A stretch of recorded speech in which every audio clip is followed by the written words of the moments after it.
Episode 1. The story begins when our protagonist Nam wakes up after his life was a long straight line. His name is Hiraku, who owns a large farm and has his own maid. Not only that, around Hiraku there are also many beautiful girls from many different races. Seeing Hiraku just sitting there, they wondered what he was thinking. Hiraku said that it had been a long time since he had dreamed about his old memories, so he was reminiscing a little. His current life was very good. Until now. Hiraku still couldn't believe that he would have such a dreamlike life. But that Hiraku in the new evolutionary form is the soul that was personally met by the Supreme Being. He learned that he had passed away and lived to be 39 years old. Hiraku's previous spine had too many problems. From being betrayed to being ignored, now having to live in poverty with incurable diseases. In order to decide to give Hiraku a second life, the reason he was chosen was simply because the Supreme Being had accidentally arranged Hiraku's life into a tragic movie. Although he didn't understand much, Hiraku temporarily accepted this second chance. The Supreme Being then asked if he had any wishes because he would give Hiraku the life and he wished for. Instead of choosing to be reincarnated as Nadu to Hailu to find the 7 Dragon Balls, Hiraku chose to be a farmer. Because when he was lying on his deathbed, there was a TV show that Hiraku always looked forward to but didn't have the chance to watch. That show was about farming idols. Because he is an introvert and belongs to a generation that is very easily hurt, Hiraku wants a slow life with more mountains and rivers. The Supreme Being said that agriculture was under the authority of someone else, but he had a good relationship, so he called to ask. After a while of discussion, the Supreme Being decided to give Hiraku a new life with a healthy body. With the permission of the god of agriculture, he also gave him the power called Thea. Just like that, Hiraku was reborn into a new life. He opened his eyes and saw that he was lying in a desolate wasteland. His body was healthy and complete, which made Hiraku very happy. Now that he has been reborn, Hiraku has decided to become the strongest farmer in history. Because the first thing to do is to go on a conquest. This place is a wasteland in all 4 directions. Hiraku didn't expect the Supreme Being to send him here to isolate him from the human world. He looked back and saw that he was wearing the clothes of a healer like in the game, as well as the key ability tree. Hiraku summoned a hoe. He immediately tried it out and felt as strong as a 17-year-old boy who had been betrayed by his lover. No matter how hard the ground was, it would soften in the blink of an eye. However, before that, Hiraku needed to find water and food. He went around to check and use his hearing to see if there was a stream nearby, but he only heard the sound of trees and the sound of the army of ants fighting the enemy ants to protect their homeland. The most important thing to note is that there are beasts around here. So, Hiraku needs to establish a base of operations soon. He found a very large tree and decided to make it his base. Because he couldn't find a stream, Hiraku decided to dig a well. He used the 2 logs he found to make a well, but the machine didn't find any water veins. Hiraku then switched to using a shovel because Thon didn't allow him to create machinery because it was cheating. After digging for a while, Hiraku found a deep hole. Fortunately, he dug diagonally so the water could come up. Finally, Hiraku was lucky enough to dig a well. The next thing to do was to find food. That's something Hiraku hasn't felt since he got here. Because traveling in the wilderness is not full of food, Hiraku then continued to use Thief to turn this place into a base and then see if there was anything to eat. Feeling that the nearby tree was quite suitable for his farm in the future, Hiraku summoned a saw. He planned to cut from both sides so that it would fall slowly. But with just one swing, the tree was cut in half. Scared Hiraku ran away because the tree was full of bugs. Having worked so hard to cut down the tree, Hiraku used a knife to process them. He proceeded to cut them into small pieces, then peeled them and cut them into thin slices. Incidentally, Hiraku also used the Han hook to transport the wood. Now that he had the wood, Hiraku planned to build a house, but there was no glue or nails here to build. Moreover, because he was so engrossed in his work, Hiraku forgot that the sun was about to set. He hurriedly looked for a lighter or matches and flint, but that way couldn't create them. Hiraku immediately thought of a way to create another sun, which was to use a lens to focus the sunlight. But because the sun had already set, Hiraku had no choice but to crawl into the hollow of the tree. The moonlight at night was enough for him to see to make a few more gadgets to kill time. Thanks to the strong body that the Supreme Being gave him, Hiraku's strength was also better than before. He realized that there were 2 moons here, so he guessed that he had been reincarnated into another world. Early the next morning, Hiraku was practicing making another sun when the sun rose high. He hurriedly made a simple breakfast, and then went to use the lens to start a fire. Hiraku decided that today, he would continue to expand his farm. Although he didn't feel hungry, using the sound made him consume quite a lot of energy. Not knowing what to eat temporarily, a rabbit suddenly appeared. So it became a new source of protein for Hiraku. He chopped off its head and buried it in the ground to make fertilizer. The rest of the meat was processed and grilled. The taste was quite good, but it was good to eat. So Hiraku decided to build a toilet. He designed a place for himself to put a large pot, and another door connected to the tank to make a vent. Hiraku was thinking of testing the new toilet right away, but it was a bit too much to blend in with nature like this. So he tried to use up the rest of the materials to build a pigsty. After solving the basic necessities of life, Hiraku finally decided to start farming. He was wondering what kind of seeds to plant when Hiraku suddenly realized that he didn't have any seeds. Surprisingly, the next morning, sprouts suddenly appeared in Hiraku's field. Hiraku was very happy and decided to protect them from the beasts in the forest. First, he would build a fence around it. Then dig a moat outside. After only a few days, the fence was completed. In the moat, Hiraku also conveniently hunted for food by trapping rabbits. When watering the plants with water from the Hiraku realized that the plants here grew faster than normal. He didn't know what they were yet, but Hiraku hoped they were edible, otherwise all his efforts would be in vain. After that, Hiraku also finished building a house for himself, by creating a way to join the logs together. Because the middle of the field couldn't be raised, Hiraku dug the ground inside the house, and the roof was made of bark and fixed with nails. From that day on, every day, Hiraku eagerly looked forward to the fruits of his labor. Then one day he came across 2 wolves near the farm, one of which seemed to be injured. Hiraku decided to call the 2 wolves over and feed them the leftover meat from the forest. Seeing that the belly of one of the wolves was big, Hiraku knew that it was pregnant. When he was young, Hiraku really wanted a dog. This time the female wolf was about to give birth. So he thought of a way to invite the wolf couple into the house. Hiraku was thinking of a way to help with the delivery. But there was already a den of wolves here, so he just needed to light a fire outside. The cubs were then put into the hollow of the main house for the wolf couple. The next morning, Hiraku was very excited and rushed to check on the 2 wolves. Dirt and Mama Wolf had successfully given birth to 4 wolf cubs, and Hiraku immediately cut the best part of the deer he had hunted and gave it to them as a celebration. He thought that they would leave after giving birth, but it seemed that the wolves had decided to stay and make Hiraku their poop-scooping servant. So he built a new, larger house for the wolf family. When the wolf cubs started to crawl, it was also the time when Hiraku harvested his first sour berries. The wolves then led him to a nearby meadow and a different forest. Hiraku decided to name the wolf Father Goro, the wolf Mother Yuki, and their 4 children. He then let the wolves enjoy the fruits of his labor. Seeing them eat so happily made Hiraku want to grow even more, and there were many more things he wanted to do, but he took his time because this was just the beginning of the story. Episode 2. On the other side, the creator remembered Hiraku's situation and decided to check on him. The creator felt very guilty towards Hiraku for making his life so difficult. To make amends, he had given Hiraku a peaceful life, but the magic that the creator used to reincarnate Hiraku was extremely dangerous, known as the magic of death. He wanted to call Hiraku back, but doing so would go against the rules, so the creator thought that Hiraku would come back on his own soon and apologize to him later. But he didn't know that Hiraku's current life was very good, and after a while, he had learned a lot about tragically. The first was that crops could grow on their own without seeds. Any crop that Hiraku thought of while tilling the soil with would become a seed.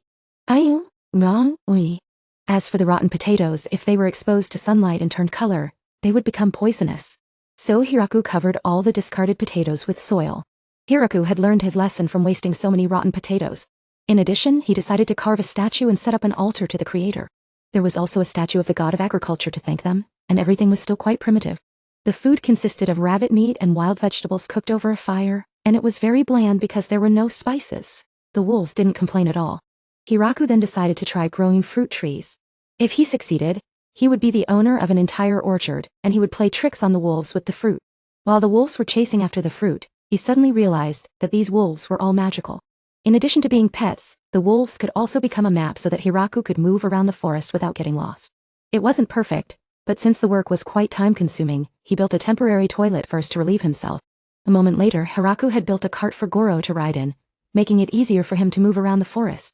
But because they hit a pothole, they both fell over, and now Hiraku had discovered the forest and expanded his fields.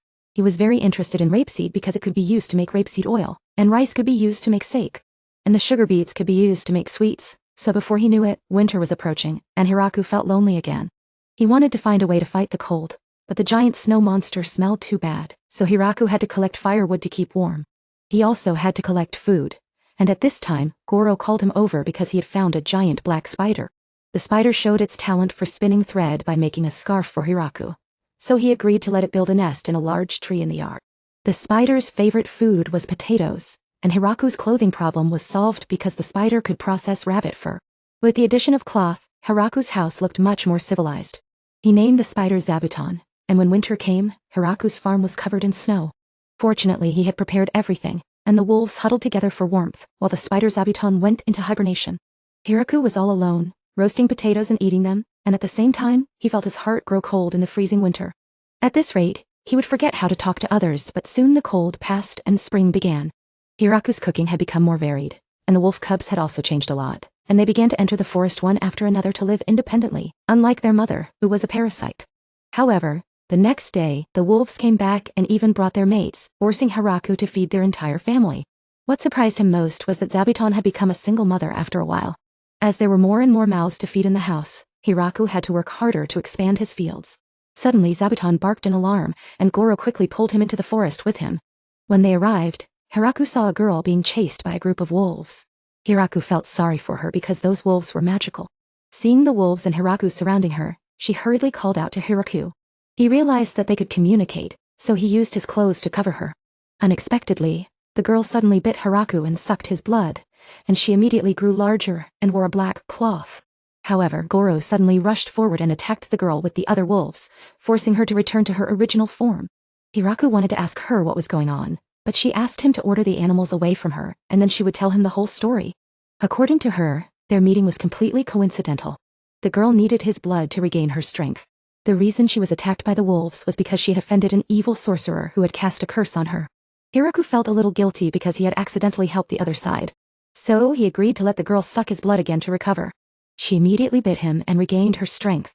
Hiraku realized that this time she had drunk less because she didn't dare to drink too much and put herself in danger. He then led the girl back to his farm. She was amazed because she had never seen so many plants like this.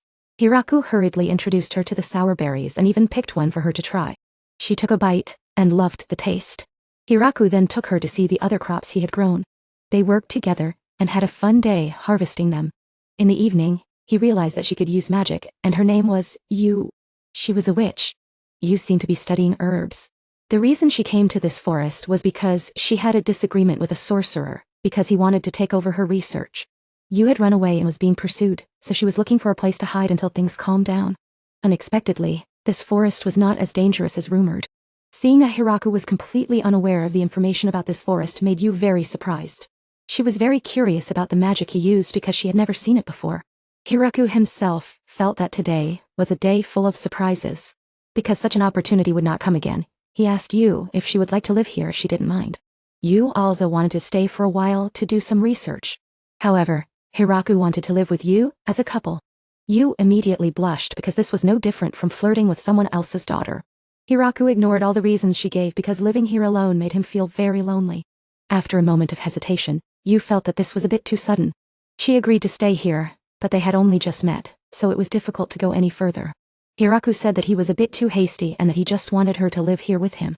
In retrospect, his words were indeed a bit misleading. But now that he had said it, he couldn't take it back. There was no other way. After agreeing to live here with him, Hiraku was so happy that he rushed to the old man to take her. The next morning, Hiraku felt very happy because from now on he would not be lonely anymore. The umbrella had become smaller than the room, making her feel wild. The reason was that he wanted to grow sweet potatoes because they were easy to store. At this time, Hiraku realized that the umbrella was the first villager. At first he didn't think this would be a village. But if you count the animals and the scale of the market, it's more than 30 minutes to eat, so it's not wrong to call it a village. Although he asked if there were any herbs here, the two of them decided to test it with Theek. Volume 3. Since living with the umbrella, Hiraku felt happier than ever. He had her use magic to install lights in the bathroom. Hiraku tried the dish of Hiraku, but she realized that it was too bland because there was no salt. So the umbrella showed her the place where the salt ore was located, which Hiraku did not realize when turning the soil. This morning the umbrella asked what they were going to do. Hiraku said that he would definitely go to check the orchard. The umbrella immediately asked him to wait for him to wash his face and go together. This time, Hiraku planned to plant more trees in the pane. The next will be car seeds. Although he was very eager to taste them, he felt that the herbs she made were very delicious, but if there was more salt, it would be better. With it, they can create a cage, and at this time, the Jiaibuzun family will issue an alarm again. He and the umbrella went to the orchard to check. The one who appeared in front of him at this moment was the angel girl who was captured and ordered like an umbrella. After being freed, she immediately used magic to clean the dirt on her clothes. Hiraku was about to tell the umbrella about this when he saw her planning to run away. The angel girl immediately recognized the umbrella and asked her to be obedient and let herself be caught. If she was pregnant in the future, Lu Shuai would immediately teach her a lesson not to mess around on his territory. A moment later, Hiraku took the angel girl home to talk. The umbrella felt a little sympathetic to her because he had been arrested by Lu Shuai. The angel girl hurriedly asked who Hiraku was. The umbrella introduced him as his own, which surprised him because she had never called him that before. Scene was only a little bit similar, and the angel girl hurriedly introduced herself as Qian Shen, the angel of truth. Although the umbrella thought she was a messenger from the city, in fact, Qian's tribe was a tribe of warriors. The reason why Qian arrested the umbrella was because she was still wanted for making trouble in the town. Although he said that it was all because the patriarch of the clan kept forcing him to make medicine for him. In order to punish him, the umbrella felt that because he made the medicine, he made the explosives, which caused the patriarch of the other clan to lose all face. The umbrella is now being offered a very high reward. She said that the reason she ran here was because she was being chased by Tia Zai. Tia was a little embarrassed when someone as arrogant as the umbrella called himself weak. The reason was simple because when In So Wai rescued her, she understood what it meant for a group to fight alone. Speaking of that, although Tia moved here to live, Hiraku didn't see any problem. The umbrella, in order to persuade Tia, has lived in the room to lead her to visit the cave. The first is the vegetable garden, and then the orchard is growing. The next is the big butt she received. Tia fainted on the spot as soon as she saw it, and the umbrella knew that she was afraid of it from the beginning. She walked up to the umbrella and Tia also went to harvest with her, promising that it would be fun. Tia was very surprised by Hiraku's vegetable garden. She was a little embarrassed that an angel like her had to start farming, but the umbrella said that everyone here was equal. The first thing they will do is harvest corn. After making a sample, Hiraku asked Tia to try it. She hurriedly picked one up and had Hiraku make it into a salad on the spot for Tia to enjoy. As soon as she tried it, she felt very fond of its cool taste. In the afternoon, the three of them had harvested a lot of vegetables of various kinds. After a day's work, they felt quite tired. Tia and the umbrella immediately used magic to clean their clothes. That time, the first time I tried the tomato, Tia was surprised because it was both sour and sweet and very delicious. Because farming is really fun, as the umbrella said. She immediately asked Tia to stay here and live with them. Because if she was alone here, her body would not be able to bear it. Tia felt a dark and warm smell. In the following days, the three of them worked together on the farm. An drank happily and enjoyed the fruits of his labor. Tia and the umbrella also used magic to make construction easier. Although Tia seemed to be quite good at farming. She asked Hiraku if they could grow more tomatoes. He also wanted to do that, but if he expanded the field, he was afraid that he would not be able to harvest in time. It will be present that they need 1,000 people. Hiraku was afraid that if he planted too much and couldn't finish eating it, he would be punished by heaven. At this time he saw the group of puppies that Chudu had just carried, and there was a big hug on his face. Tia carried it. At present, the Beatoik has become a 3-generation family. Erlai felt that the weather for them was quite right, so besides the orchard, Hiraku has rebuilt a new beam. By the way, thinking about naming the puppies, Hiraku is quite a headache. In the meantime, the children of the Jiabuzun family turned into silk and followed them to become independent. Fortunately, there was a decision to stay and help his parents. At this time, Tia said that she had something to do, so she would go for a while. She said that she would fly away with her wings, which made Hiraku curious. And the next day, she really came back as the umbrella said, but she was accompanied by a female slave with a thin waist. They took turns introducing themselves. The leader was Leah. Because they were relatives, the others had similar names. They came here at the behest of Tia. Leah begged Hiraku to let her group live here. Tia said that they originally lived in a very far north, but 200 years ago it was destroyed by the war of mankind. Since then, the waste has been scattered everywhere. Leah said that for a long time, they have been living in a way that is one in the dark. Without a permanent residence, the waste cannot increase its population. Tia, on behalf of the waste group, begged Hiraku to agree. Although he also felt that this was a good idea because the waste was famous for being weak, but still young in fact. Everyone was only 100 years old, and the youngest was only 300 years old.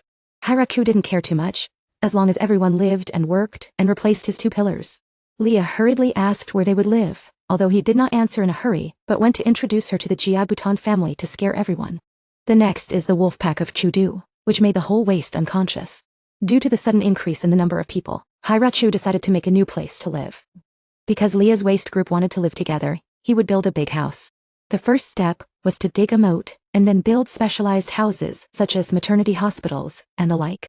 The Leah Association was very surprised that the tree was as hard as iron, but Hiraku only needed one to cut it down, because the female slaves of the waste were very afraid of construction. Hiraku has learned a lot from them. Just 10 days later, the big house was completed. Looking at the results of the waste, Hiraku felt a little jealous inside. The house was rectangular. Open from east to west, the first is the living room and dining room, and the two sides of the living room will be their house. The house is lit by magic, and the second floor is the private room of each person. The female slaves of the waste later began to get used to the farming life here. Now Hiraku doesn't have to worry about the lack of manpower for harvesting. In fact, he was quite surprised to learn that the waste also knew how to eat meat and use fire. Because when it comes to waste, Hiraku thought they would live in harmony with nature and hate fire. Leah asked him what it meant to be at one with nature. Hiraku said that it was probably waking up at sunrise and going to bed at sunset. Only eat fruits, love animals, and hate metal objects. Leah immediately said that if you live in a cave and live like that. By the way, she offered to take on the job of mining and smelting metal, and Hiraku was quite surprised, because when you mention smelting, you think of dwarves. Soon after, following the instructions of Leah's group, he built a smelter for them. After putting in coal and igniting it, then smelting the heated metal, Leah had Hiraku create a magic sword. Leah was confident that they could do anything except reproduce with humans, which they had not had the opportunity to try. Hiraku declined because he was afraid of being overworked, but the next day while he was harvesting vegetables, a demi-human came to ask about his rice field, because she wanted to buy them as seeds. They then grilled together with the menma that the demi-human had brought. Hiraku tried one and liked it. They were all full of menma's natural enzymes. At this point, Hiraku suddenly remembered, and asked who owned this territory. Although he didn't think anyone lived in such a place, if the Demon King found out about it, he would surely be angry.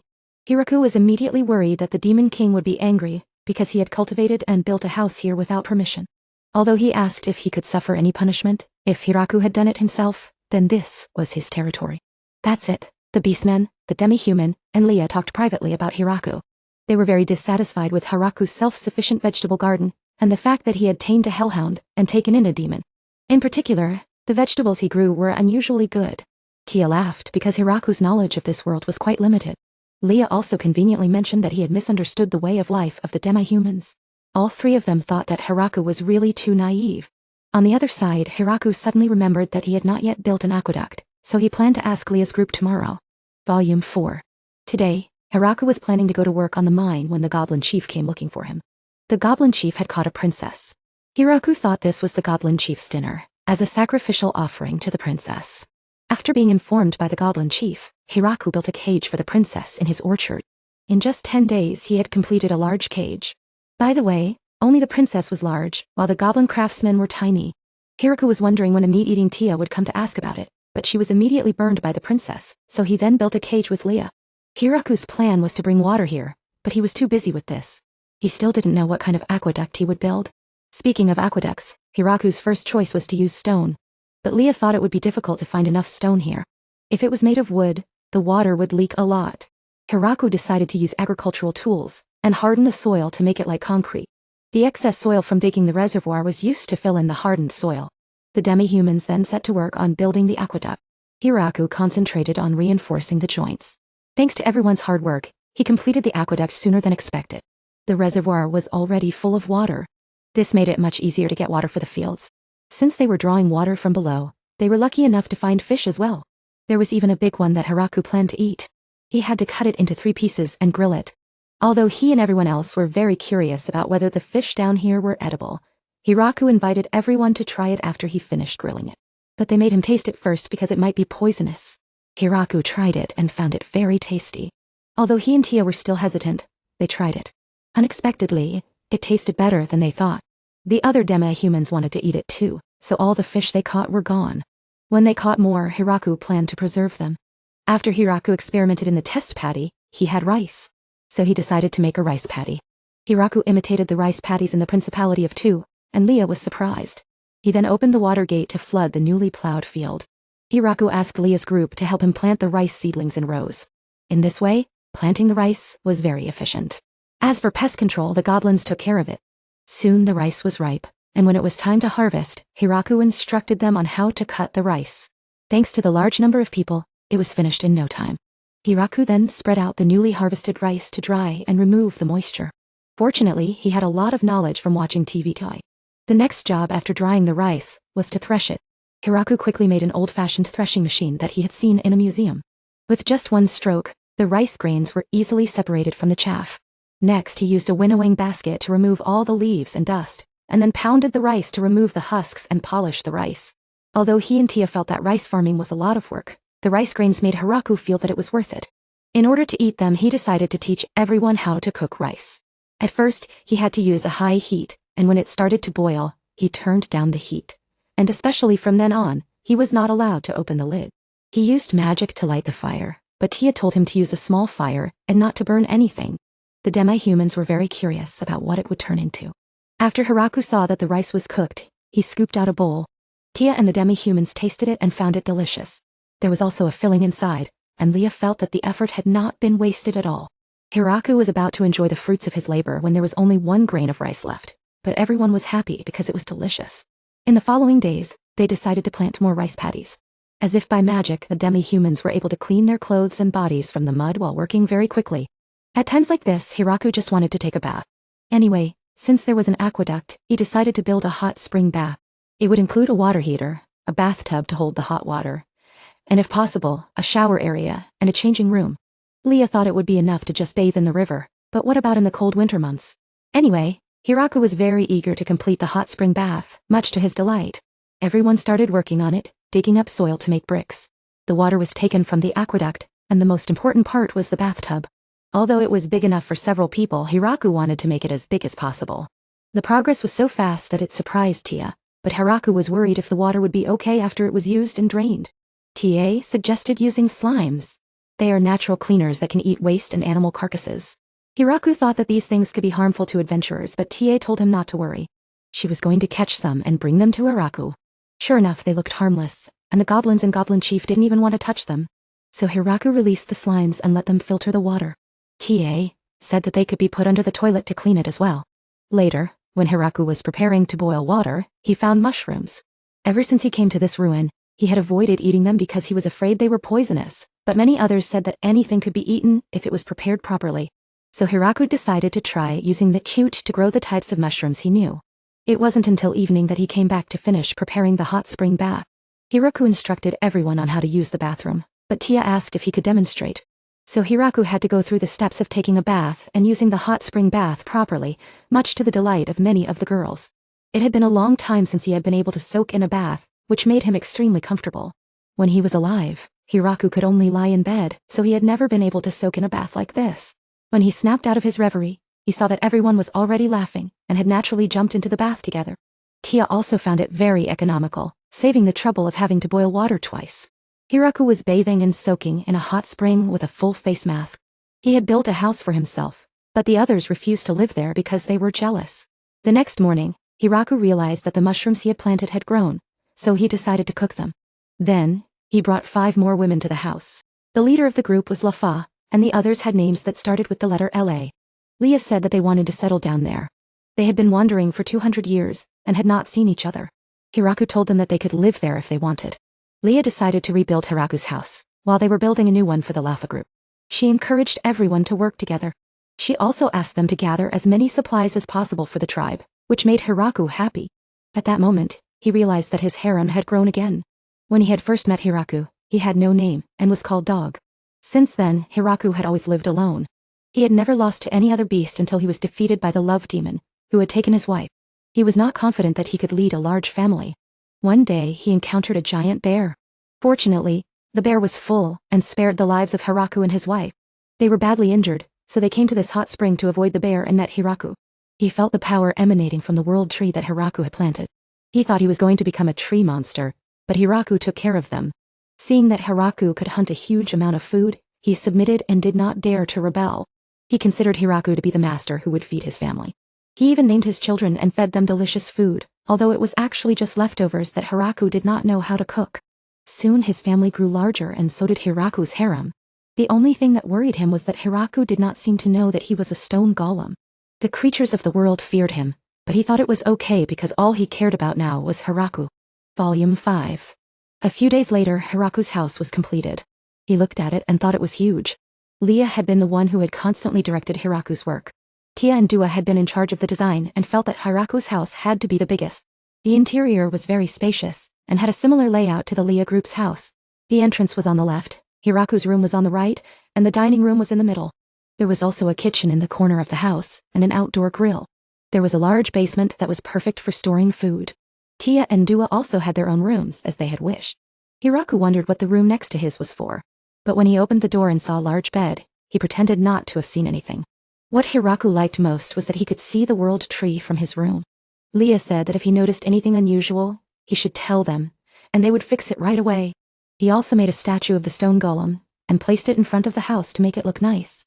The next morning, in the new house, Leah and Dua came to Hiraku, and asked him what he wanted to eat today. He said he wanted to make a new dish called curry. Hiraku said that it was a simple dish, but it had a lot of depth. Basically, it was just meat and vegetables boiled in a pot, but Tia and Dua misheard him and thought he had some strange preference. Later, he led them to a field where various plants that only grew in areas with high magical energy. Thanks to the eye, he was able to grow even those plants that were sensitive to the climate. Hiraku began to ask them which spices to use for the curry. The first was coriander seeds.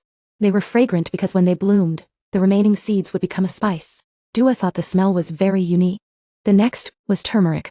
It was the ingredient that gave curry its characteristic color.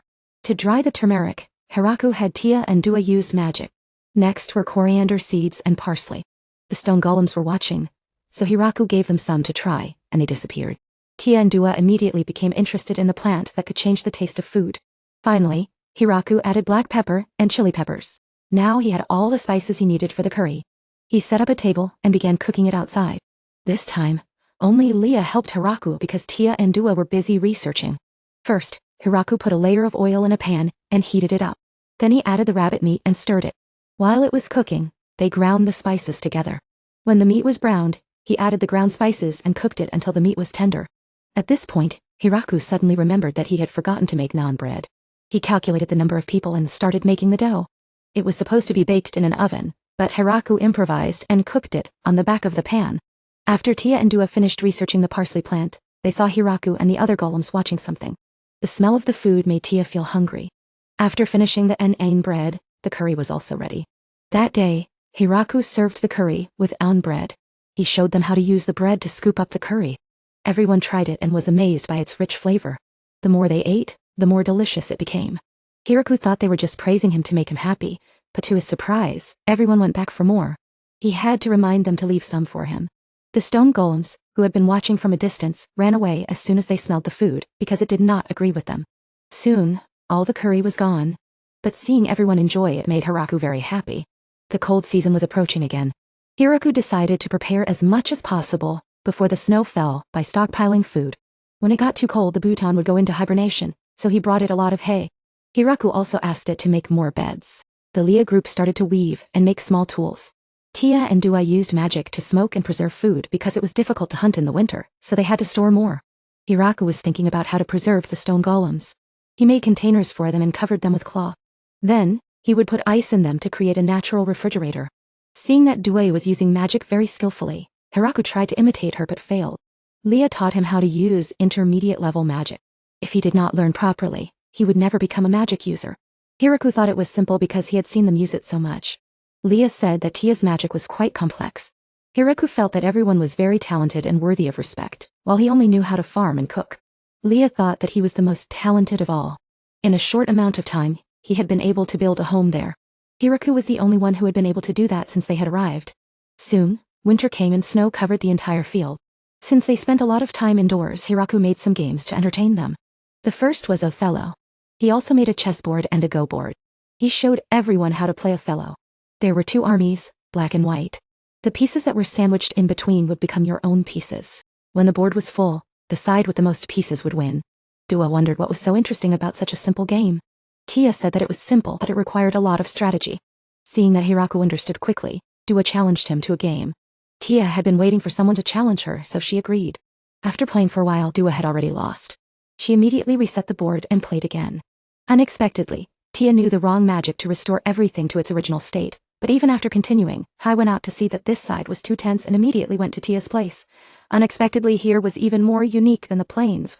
When looking at the Kyudo just playing, even the two Kyudo were still sitting and playing chess with each other. Hai went out to see and resolutely did not challenge them, even though the food was delicious, so he went to the Kyudo to make a bet. to let the bat decide when he was a dog. After a while they sat down and played face to face. Hai decided to defeat the Cyudo to surrender, even though the Cyudo had already ulka the whole table, causing Hai to join the club. Instead of playing, he couldn't get first place, so Hai created a bowling alley in the house. He rolled the ball and scored 8 points, not bad. Each pin was given a name of a few crocodiles by other people to play for it. Hai then scored the remaining 2 points in a row. Not yet happy, he scored 10 points in just one shot, and the people who played together were very happy. As if the tools were preserved, they also had delicious grilled food to eat. When Hai finished, the sun had returned. Tia and De greeted each other and asked Hai what he would do today. He was planning to finish the work of planting and preparing for the family button after it hibernated, but unexpectedly, the alarm sounded. Hai's group ran to check and saw something coming. He thought it was a bear, but Tia said it was a cloud dragon, a species that was less dangerous than bears. Episode 6. The cloud dragon immediately attacked, causing Du and Tia to hurriedly put up a real defense. Leah and the others tried to find a way to put out the fire. Hai knew that if he ran away and stopped, it would be too late, so he had to find a way to deal with the cloud dragon. Determined to protect this place with everyone, in that moment of thought Hai called out a spear. It was not the time to wonder what it had to do with farm tools, so Hai put the spear through the defense in the cloud dragon. After putting out the fire, and the field was only slightly damaged, Hai hurriedly went in to check the situation.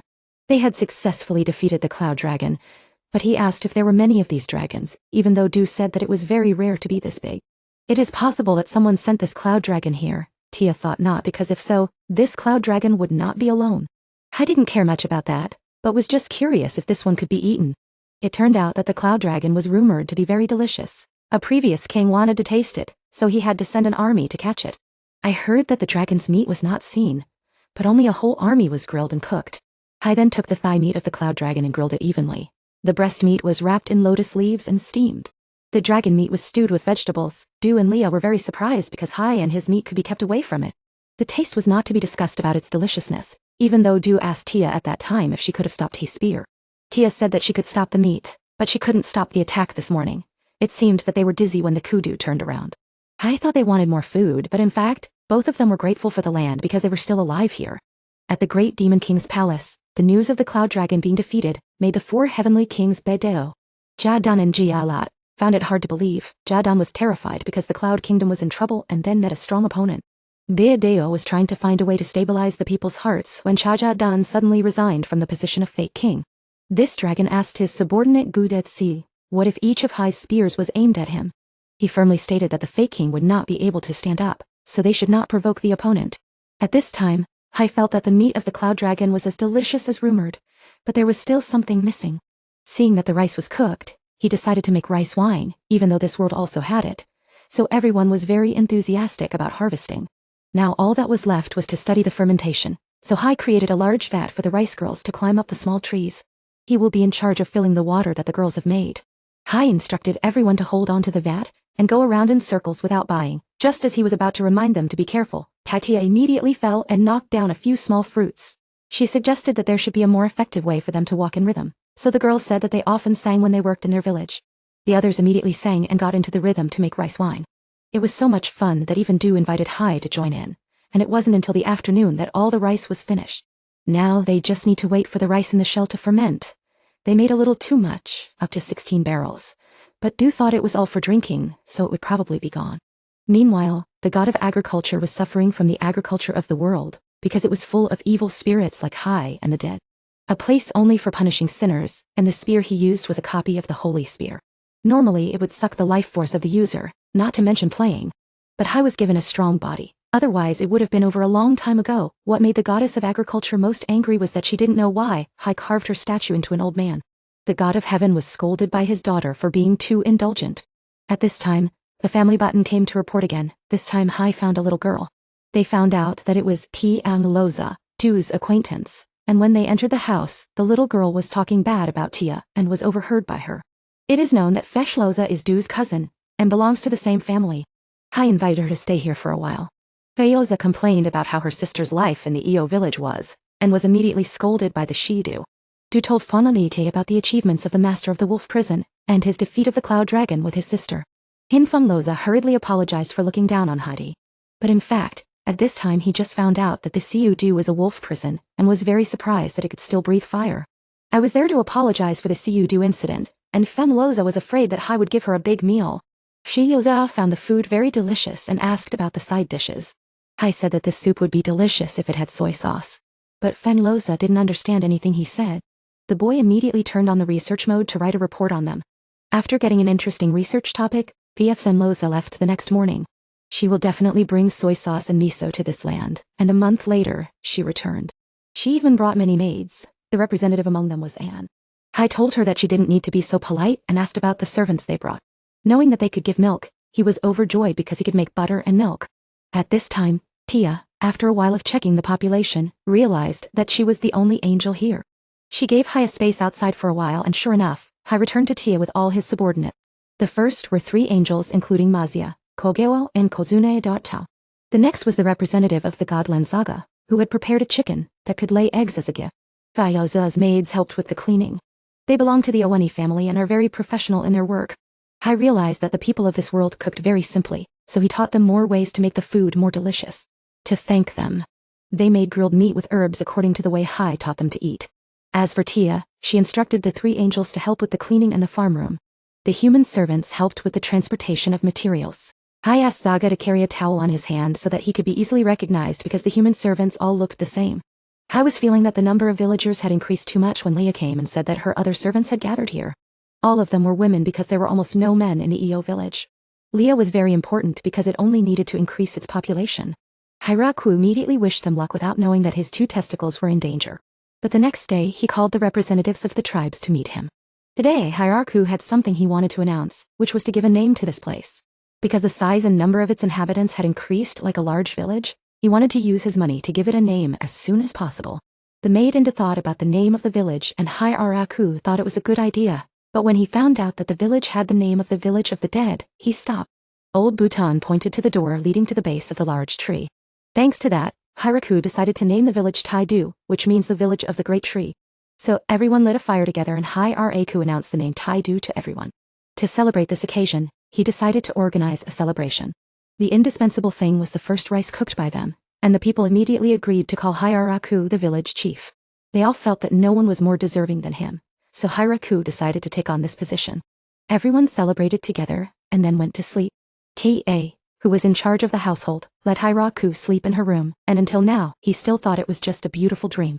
Tia said this was real and they would live happily together and then wanted to thank everyone for the birth of the village of Taidu Dotai. Even though he was still waking up, he wanted to thank everyone. It had been a long time since he had been thanked, which made Hiraku think it was sweeter than he thought, but everyone laughed and joked with him, which made him very happy. The next day, Hiraku began his life as the new village chief. But Dia rushed to report to him that there was an envoy from the demon kingdom, and the person who came was alone. Hiraku hurriedly went to the throne room to ask with the manner of a village chief to show the intention of friendship. Bideo gave Hiraku a fruit, and he also had a message from the demon king that he wanted to talk to Hiraku about this place. He immediately guessed that it was related to the village of Taidu.Gai. At first he intended to sign with Du and Tia, but since he was already the village chief, Hiraku decided to do it himself. He said that if the demon king agreed to let them live here, he would welcome the harvest with a rate of 10%. He thought it was too cheap, but unexpectedly Bideo was very surprised. He hurriedly agreed without bargaining. Hiraku then signed the contract to agree to 10% of the agricultural products on the land, but the milk and honey were not counted. Feeling that his side was a bit stiff, Hiraku gave Bideo the fruit as a gift. As soon as he left, he asked Du's opinion. She felt that Hiraku's proposal was not bad, because by paying taxes, they would be protected by the demon king. Normally it would cost 50-60%, but Hiraku had bargained for only 10%. Moreover, the fact that they could only come to collect it every year also implied that the demon king was not allowed to stay. The time to collect before winter was also to prevent the other party from knowing the amount of agricultural products. Kalia and An saw that the village chief was too calculating, but Hiraku didn't know anything. Ken and Handu liked the gift they gave more because it was the fruit of the 100 medicine tree. At this time, the 4 heavenly kings were surprised that Hiraku easily subdued them even though he had defeated the outer ring. Especially when there was the great sage Du and the strongest tribe in the heavenly tribe, Latia. There was even an army of tribes and a pack of wolves. Bideo was even more surprised because he was led to meet the village chief by the heavenly tribe, thinking that he was about to die. As soon as he saw Hiraku come in, Bideo couldn't refuse, and he felt very fortunate that nothing had happened. Speaking of the fruit he had given, he had thought it was something dangerous, but unexpectedly it was just an apple. Gula saw that it was delicious. So he took a bite to test the poison, and Bideo immediately recognized that the cloth he used to wrap the fruit was made of the silk of the Lord of the Underworld. The letter was comparable to the previous Demon King, and he immediately resigned after hearing it. The next day, the dragon Du-Ra-Im came to Hiraku. The ugly guy immediately brought the fruit and hoped he would accept it. Inside was a very precious mirror, and Hiraku hurriedly asked what they were doing here today. Gushi said that his master lived in the southern part of this place. They thought it was a peaceful place, so they wanted to come and say hello. Hiraku wondered why Du-Ra-Im had been bowing his head since just now, so Gushi had to remind him. He really wanted to continue to receive him, but Du-Ra-Im's size was too big. So he immediately transformed into a human form and reintroduced his lineage. Although Du was wary, Du-Ra-Im liked to stay here so much that he didn't want to go home anymore. However, Gushi wouldn't allow it because if Du-Ra-Im was absent, who would guard the territory? Moreover, it was very shameful to live next door to someone else. Because Hiraku had given him a lot of apples as fruit, Du-Ra-Im obediently returned. He also considered preparing for the guests who would come to the village unexpectedly. The next morning, Hiraku felt that just standing at the gate to greet guests was not a good idea. If he invited them home, it would not be convenient, so Hiraku wanted to build a guest house that was large enough for 4 to 5 people. As for Lie, it was still too small, because the road to the village was very difficult. In addition to the 2 envoys today, there would definitely be more guests if there were any in the future. Leah estimated that it should be able to accommodate about 30 people. The first floor was the place for the banquet, and the second floor was the room for guests, with many boys staying. And so the construction work began. Because of the reception, instead of letting the 3 female angels greet the guests, the 2 tribes took turns carrying the heavy luggage to greet them. Hiraku decided to create a bell for the family to announce the schedule more politely, and he suggested that he should do it. Ta and Du went next, but An refused, and the maids were also worried about them in case the enemy pretended to be a guest. Therefore, in addition to Hiraku Jia, there were also other people taking turns on the reception team. Just Lo-Ra also wanted to participate, so he tried his best to stay alert to receive guests at night. Because just Lo-Ra and Du could easily stay up all night for several days, after everything was ready, guests came the next day. This time, Du stood up to guide them to the resting place, but asked the leader, the national guy, if this was all of them.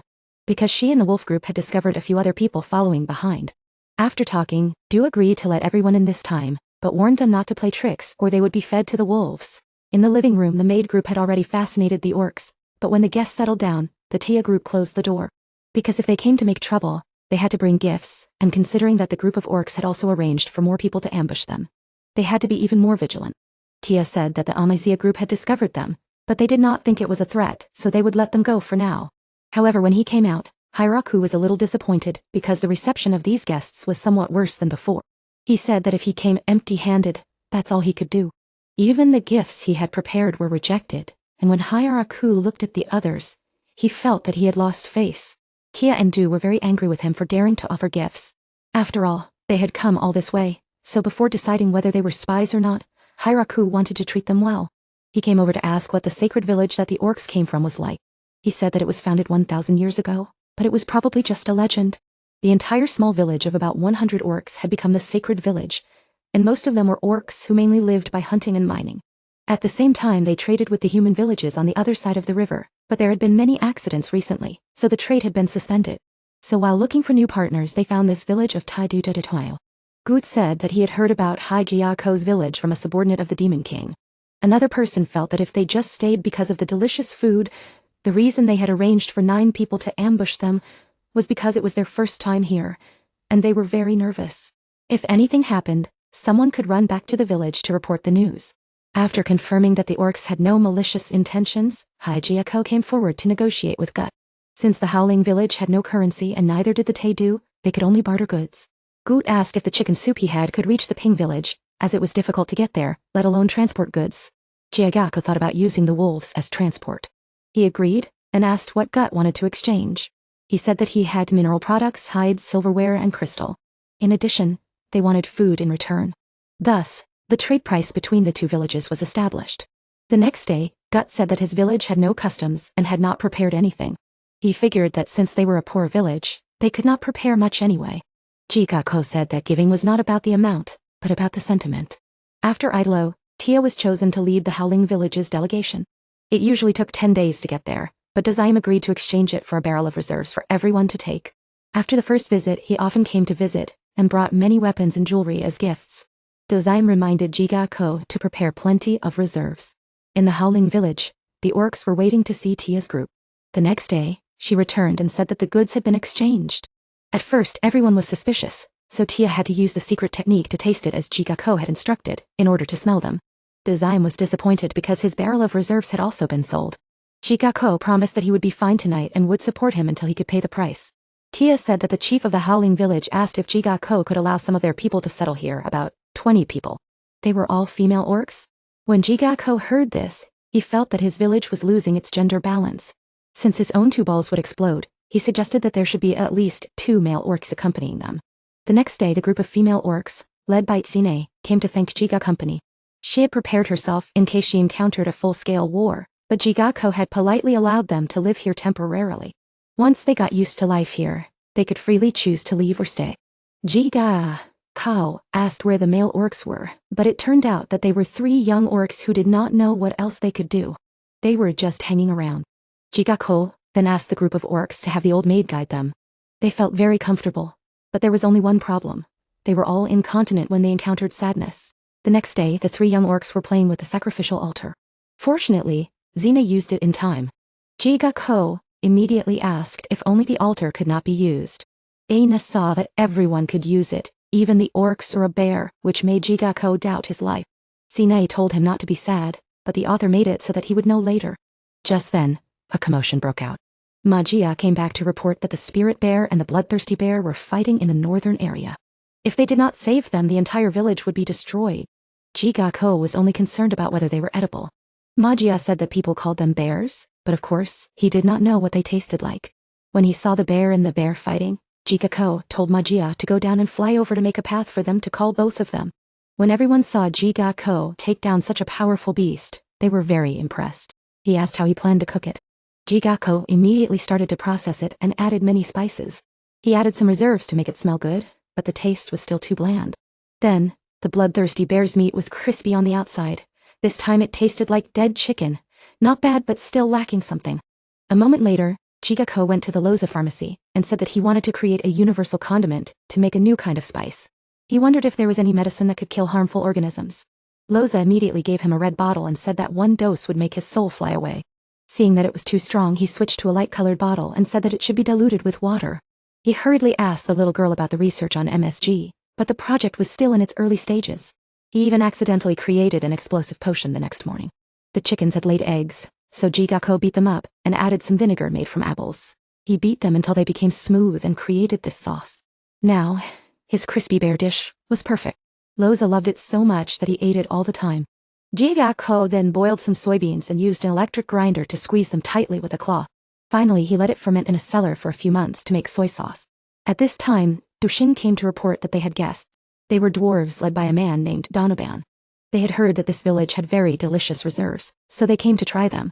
Jigako agreed immediately, but everyone reminded him not to be too generous with the village's precious reserves. Donoban said that they did not come empty-handed, but had some skills. He immediately went to the village's reserves and started to make them on the spot for everyone to taste. Jigako tasted it and found it very strong. Jigako then let the Donoban group stay in the village.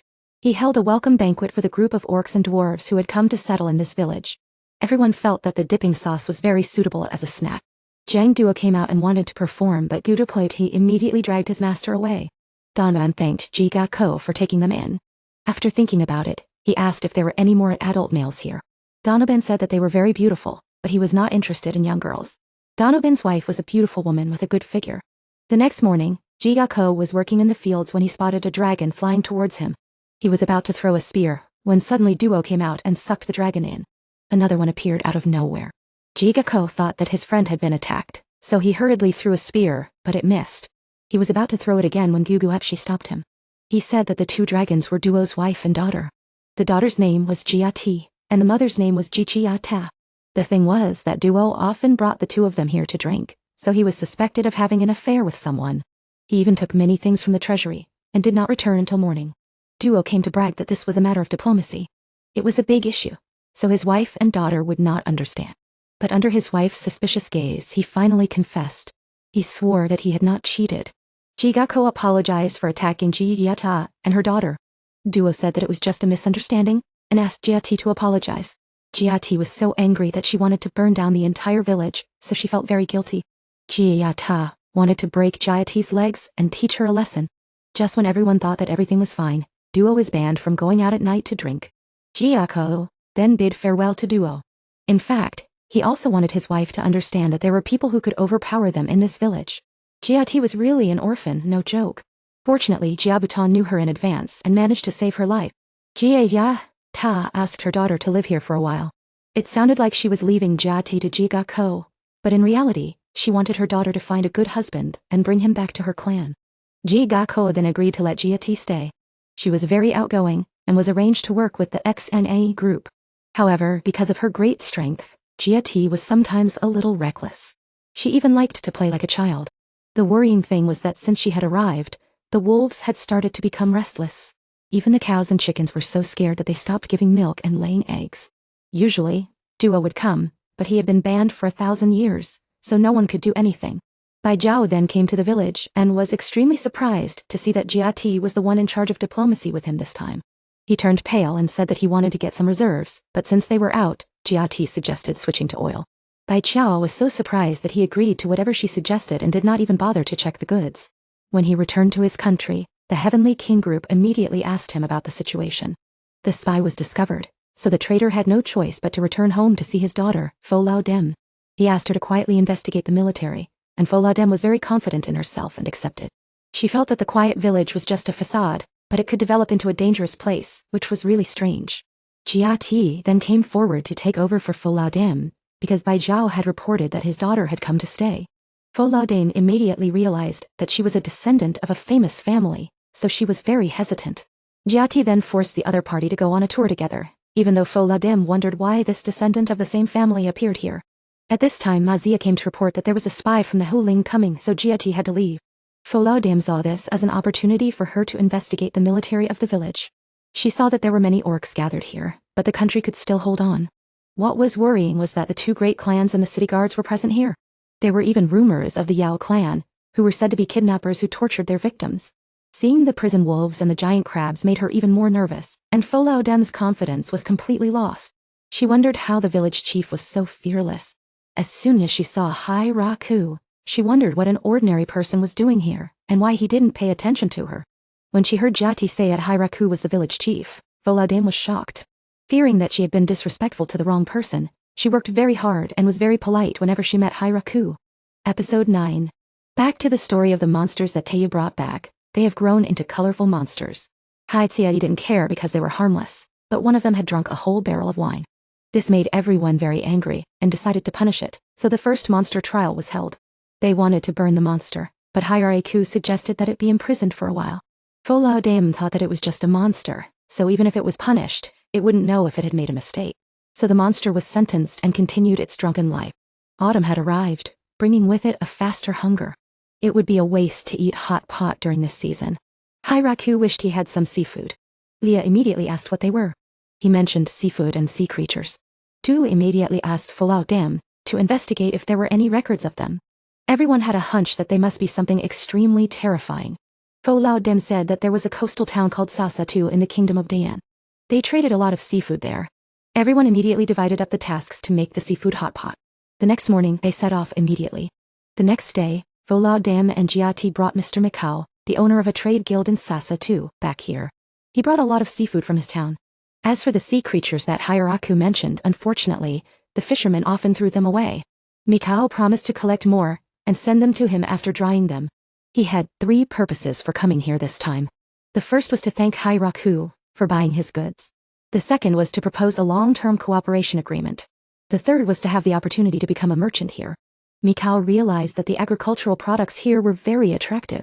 If Hiraku trusted him, he could increase their value many times over. In order to increase the competition, Mikao showed them the goods that his side was handling. As he was preparing to leave, Mikao hoped that he could try the hot pot next time he came back. Jiati immediately objected because of his excessive drinking. As soon as Mikao left, Hiraku felt fortunate that he had come forward to negotiate on his behalf.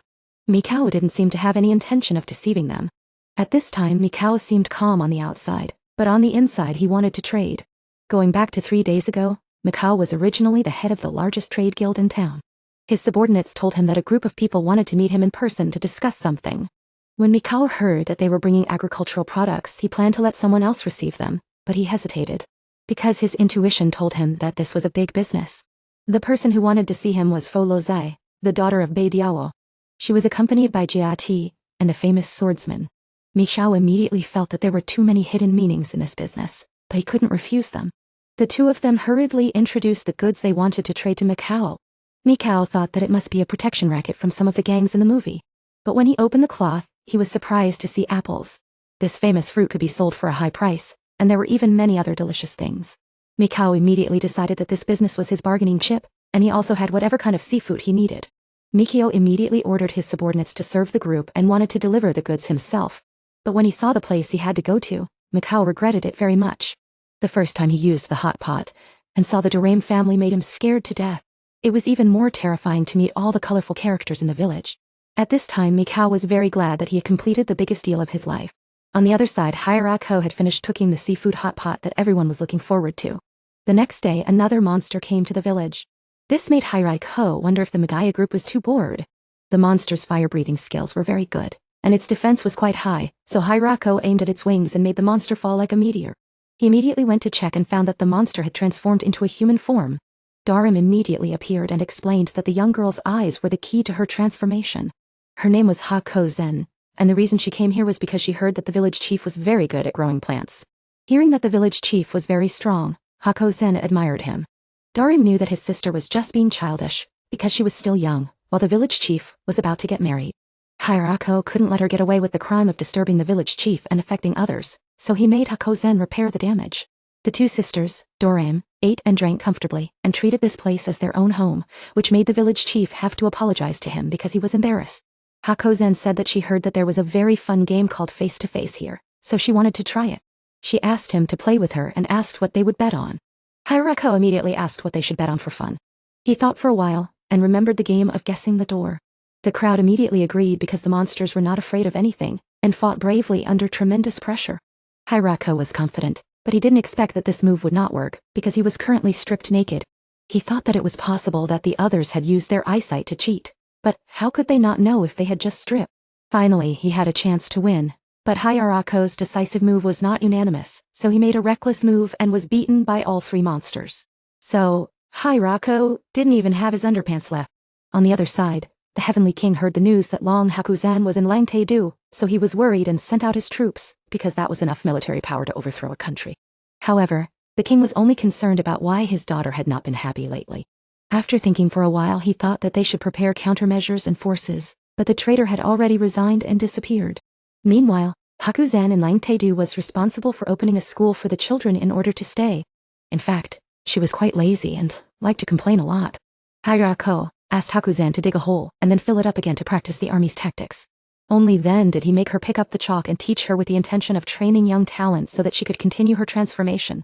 Today, 3 more Lamia tribesmen came to offer fruit and thank Hira company. The children of the Zuo clan had conquered a certain place, forcing them to leave their homes. Therefore, the Lamia tribesmen came to ask Hiraku to forgive them and accept them. In the end, he exchanged their minerals for agricultural products and then promised to return their home to them. Hijiagu agreed to go to the Lamia tribe to exchange, but the condition was that they had to wear clothes. Later, the Lamia tribe also asked Langtae-do to do the work of transporting goods, and Langtae-do was able to trade with many other tribes. At this time, the news that the longevity noodles were being held in Langtae-do was spread to the Demon King's daughter, causing her to decide to attack that place in order to exchange for the longevity noodles. Episode 10. That night, Longevity Noodles was working when T found her. She was very sick because she was currently helping Lang to judge the case. The reason why little Dio came here in the middle of the night was because the princess was preparing her forces to launch a war. The person who gave this idea to the princess was the second daughter of the Yuli family, from the Puza family, and the second daughter of the Monzo family. When they learned that they were planning to attack this village, Longevity Noodles was extremely surprised. Little Diao tried to explain to the Demon King that he was too protective of his daughter. If Longevity Noodles went to ambush them, she would be accused of treason. Tomorrow, they will set out with a force of about 300 people. Little Diao was very worried that if they were to attack tomorrow, the two of them would not be able to stop them, and the kingdom would suffer. Longevity Noodles realized that all she had to do was lead the army across the river. The next day, the people of the Lamia, a tribe, immediately set off to the Demon Kingdom to receive 10 Longevity Noodles. Longevity Noodles assured them that they came here voluntarily, although everyone's faces were about to cry. At this time, Hijiagu asked who the person next to her was. Longevity Noodles immediately introduced her as Rudy, who was worried about her after she moved here, so she came to live next door. Longevity Noodles told Hijiagu to pretend that she didn't exist. Hijiagu wanted to take them on a tour, but Longevity Noodles told her to leave it to her. She would let everyone know that if they worked hard, she would let their pranks go. And she forbade them to tell anyone about what had just happened. Here, Longevity Noodles could not call Rudy a princess, but could only call her by her name. Because that day Hijude felt nostalgic and wanted to go and see what it was like. She was very interested in the scenery and the tribe, but she saw that the little beastmen liked Hijude more. The four of them were then led to visit the apple orchard and eat apples. The three little ones were talking about how rich Hijude was, and she had to tell them to stop talking so that they wouldn't reveal her identity. Later, Longevity Noodles led everyone to meet Jiati.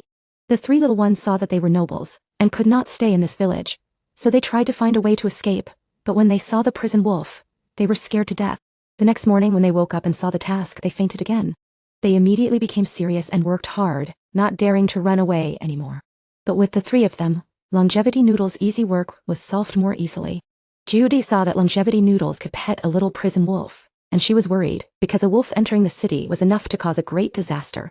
Judy was then taught to play with the wolf, and felt that this village was full of unexpected things. It seemed that she had been too ignorant of the outside world, and had caused a great disaster. Seeing this village made Judy feel very surprised. Longevity Noodles wondered why she had taken the risk of sending troops here. Judy sighed that it was because Longevity Noodles had suddenly moved her household without telling her, so she was very worried. When she heard Longevity Noodles call her a princess, Judy was even more upset because they were clearly close friends. But she always treated her like a stranger. Longevity Noodles promised not to be polite and asked Judy to go back and have dinner together. After a hard day's work, the three of them were very happy to have a good meal. Hira saw that Ju was only in her adult form today. She didn't look like a beastman, but she guessed that she would soon regain her ability to transform. The next day, Judy decided to join the work in the fields despite her subordinates' efforts to dissuade her. But under Longevity Noodles' gaze, and Judy's persuasion, the three of them had to join in. They then went to harvest the crops and ate lunch with everyone. Judy had to leave soon, and promised to come back and play with the children later. Xena immediately gave her a cake made from the rice they had harvested together. After saying goodbye to Hira and Longevity Noodles, Judy wondered why her three subordinates didn't come back with her. The three of them were stuffing their mouths with cakes and said that they were studying here to learn more. Now that they had brought Princess Judy back to the Demon Kingdom, the Demon King was even more worried when his daughter returned. Because Judy had suddenly become strangely serious. She no longer paid attention to the Demon King, but instead was happy that the princess had begun to take an interest in politics and diplomacy. She had begun to become an adult, and the Demon King immediately misunderstood that someone had turned his daughter into an adult. But because it was time for school, he needed to get serious again. After Judy left for a while, everyone began to harvest the late autumn crops. This year's harvest was so large that there was not enough space to store it. Giati asked if he could share some with his family. Hakudan also wanted to ask for some for his father, who was currently living far away in the north, so Giati first had to bring the crops to his family. Then he sent the rest to the Sa Sato tribe. Mr. Mikao had asked her to stop the work of transporting the sea monster that was attacking the motherland. To thank them, they gave Giati the meat of the sea monster to bring back for Hizaku to cook. Because Hakudan went north to meet his father, he brought back some of the tribe's elders to live with him, led by Gia. Hizaku thought they were black elders, but they said that their tribe was called the Swallowing Elders. They originally lived on the mountain, but due to the scarcity of food, they had to move down. Seeing that they were in trouble, Hakudan invited the 10 Swallowing Elders to come here. Gia saw that he was being rejected, but Hizaku was just in a hurry to find a place for them to sleep. And so it was that a group of Swallowing Elders became residents of the Lang Teidu tribe. Gia was very confident in her pottery skills. But the animals here were all very tall, so when Hizaku saw that she was injured, he was very touched. She asked him what he was doing with the pile of clay. Hizaku said that he was trying to make pottery, but as soon as he fired it, it would break. Only the soil from the earth could be used to make pottery. Gia immediately took on the task of finding it and was confident that she could do it. Soon after, thanks to her hard work, the new pottery jars were ready. In addition to Gia, she also found a monster cave in the mountains to the north. The Swallowing Elders immediately asked some of the guards to go there to see if there was any danger.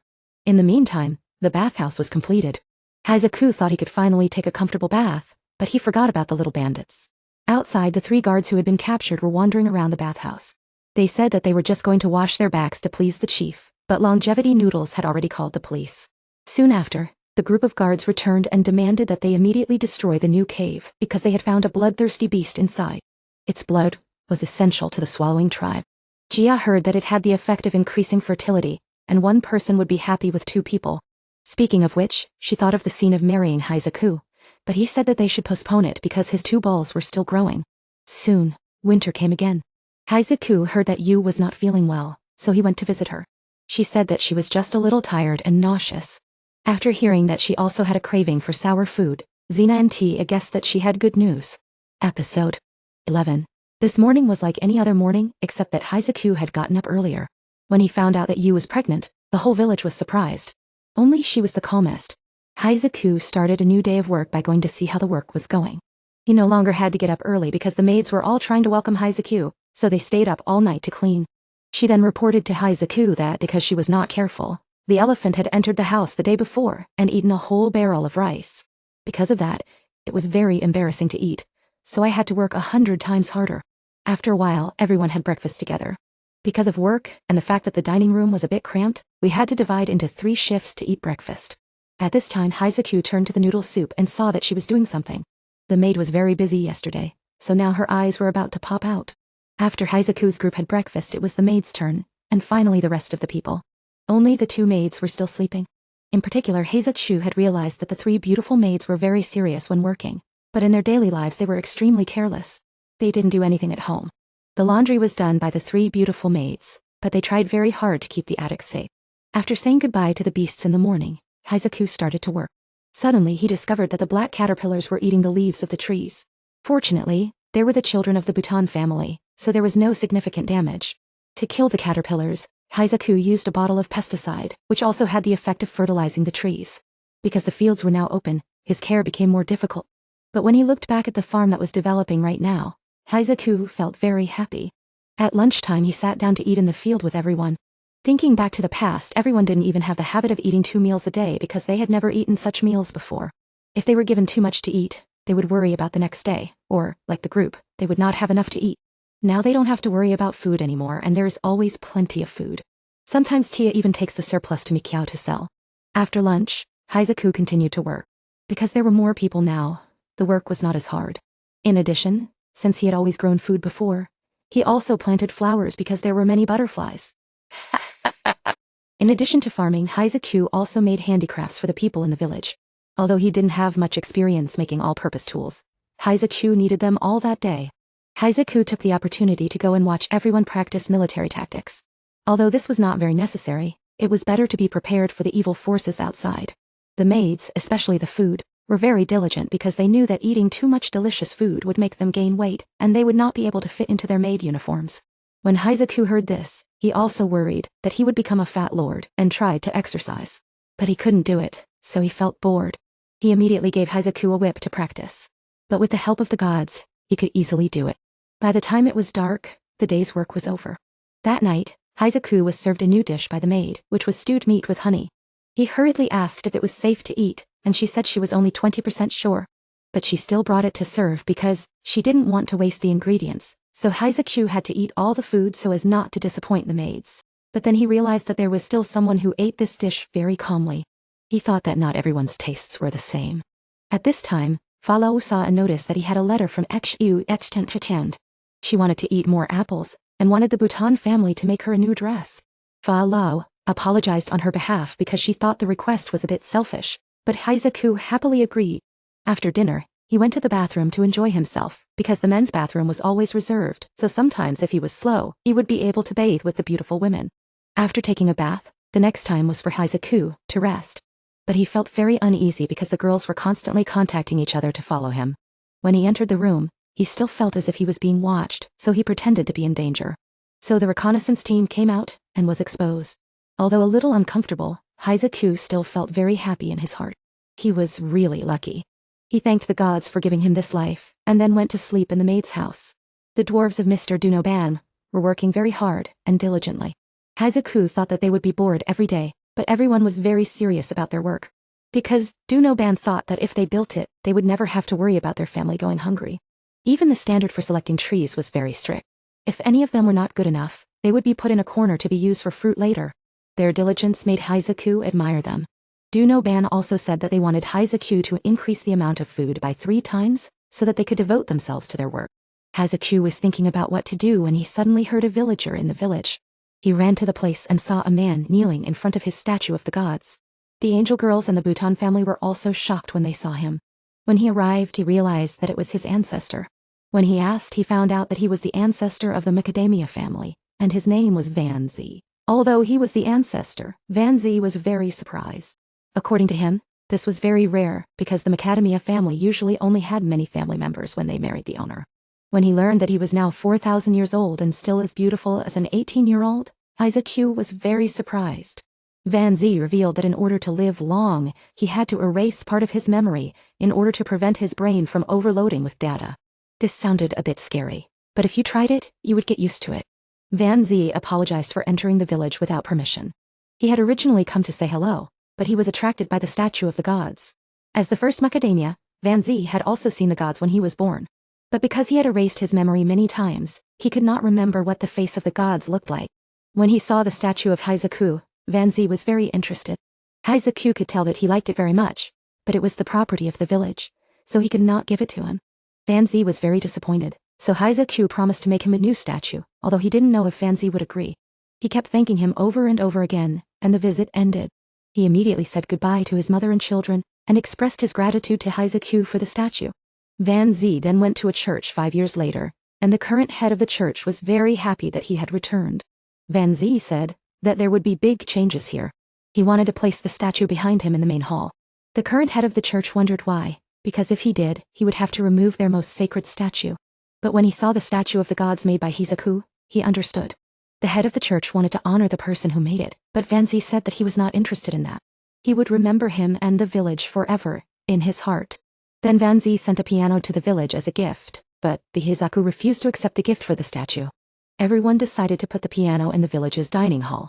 Seeing that this was a very good piano, the 3 maids wanted to try playing a song. But this was not only a very expensive item, but also very precious. So when they were about to play, the 3 of them looked at each other, and no one dared to touch the piano for fear of breaking it. So the 3 of them went to Hiraku and asked him for a cheaper piano to practice on. Hiraku told them to just use the one they had, but they looked even more embarrassed. So he immediately contacted Macau to send them another piano, so that everyone could practice. Everyone was very interested and worked very hard to be able to play their favorite music. Some people even played secretly in the middle of the night, making Hiraku laugh. Practice 12. After reminding everyone to rest, Hiraku continued with his work. Seeing that he was working too hard, Yu came to remind him to rest so that he would have the strength to serve his wife and children.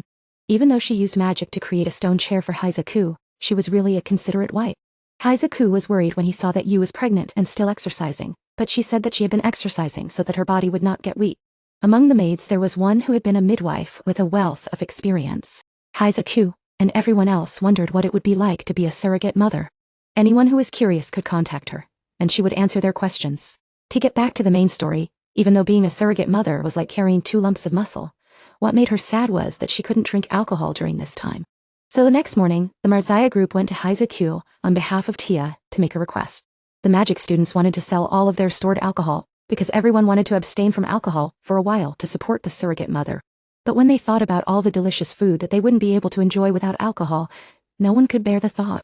Hiraku understood their good intentions, but she didn't want to sell the meat. So Hiraku told them that the longer the alcohol was stored, the better it would taste. They should think of it that way, and store it for a while longer. As for Donald Ban, he was worried when he saw that suddenly, no one in the castle was drinking any alcohol. He thought that they were doing a bad job and that the alcohol wasn't good. Thanks to Hiraku's explanation, Donald Ban finally understood the situation. Donald Ban decided that he would have to prepare more alcohol. Because when the child was born, people would come to congratulate them and drink, so the castle's alcohol supply would gradually run out. Hiraku went to Tia to ask her about her condition when she saw that her belly was getting bigger day by day. It seemed that the time of birth was approaching, so everyone gave Tia a lot of fruit. The Marzaya group gave Tia a snowflake flower to cool down the room, and the Jia clan gave her a type of herbal tea that would make her body stronger. Jia gave her a treasure, a ring that could restore eyesight, which he had obtained during the war. Kanan was happy to have made a delicious stew to bring to Tia to try, and take her some apples. Kunlia gave her a flower wreath, and Foloda had finished making a soup that was so delicious that both of them enjoyed it. The Beastmen group brought Tia some rabbit meat along with some children's clothes. Tuku Shinran gave her a horse doll so that Tia would have more strength, but she declined because she couldn't bite through the hard shell. Tia was very happy to receive all these gifts from everyone. It was only then that Hiraku noticed that Tuku had always given her a cloth, but but she didn't know what it would be used for in the future. At this time, Tia felt that she was about to give birth, so the girls prepared towels and hot water. Everyone was excited and ready to help with the delivery. Haizaku was very worried because he couldn't be by Tia's side at this time. The only thing he could do was go to the great tree stump and pray for everything to go smoothly. Time passed very quickly, and it wasn't long before dawn broke. Haizaku rushed to Tia's room and saw everyone congratulating the mother and the newborn baby boy. Haizaku then gently lifted the baby in his arms. The baby boy seemed to be healthy and didn't have any birth defects. The baby gave a small smile, which made Haizaku very happy. Everyone congratulated him on becoming a father.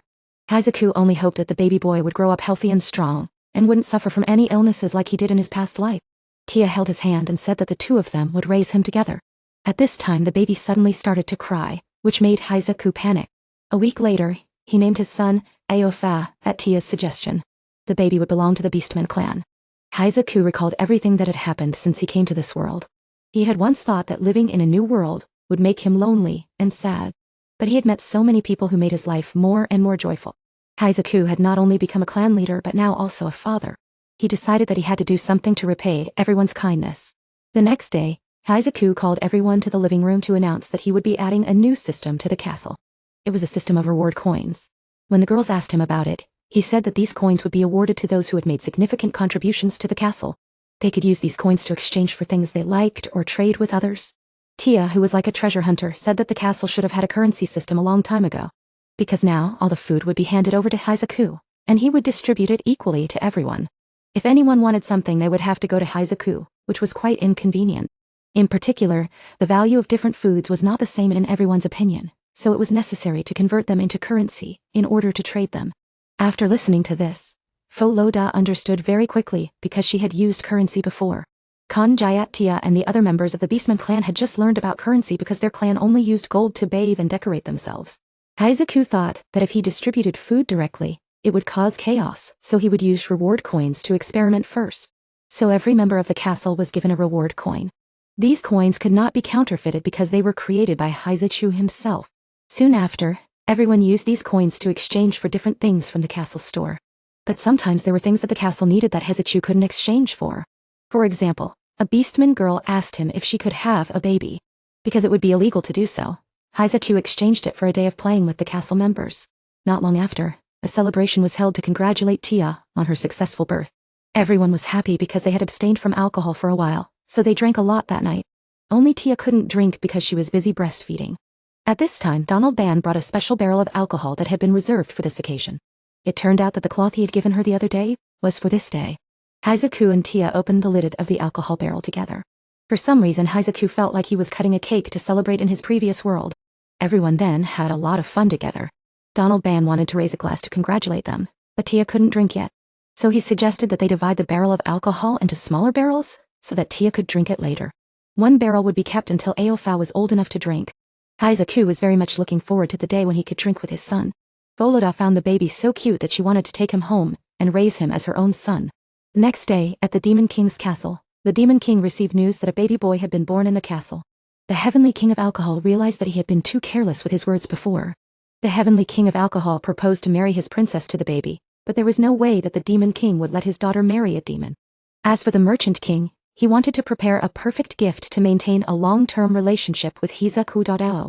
Tia noticed that Haizaku was just standing there in a daze, which made them think that he was suffering from a hangover after the party. Tia asked him about the people living in other worlds who wanted to immigrate here. Haizaku also wanted to help those who were poor and homeless. Foloda told him that there were refugees from the war who had nowhere to live. With such a large number of people, Haizaku planned to build another castle. Tia encouraged him to start working on it. Everyone was eager to help build the second castle. Haizaku saw that everyone was in agreement, so he decided to make a plan and start building a new castle